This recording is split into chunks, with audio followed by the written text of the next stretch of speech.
کر نیچے سرک رہی تھی۔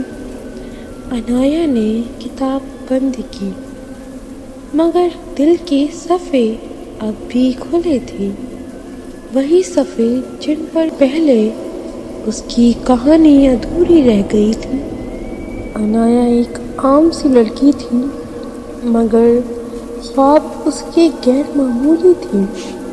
وہ چاہتی تھی کہ زندگی میں کچھ بڑا کرے، اپنے نام کا ایک معنی پیدا کرے، مگر قسمت نے پہلے ہی اس کے راستے میں کانٹے بچھا دیے تھے۔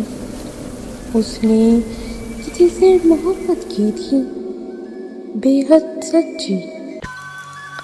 عنایا ہنستی تھی، مگر آنکھوں میں وہ ہنسی گم رہتی تھی۔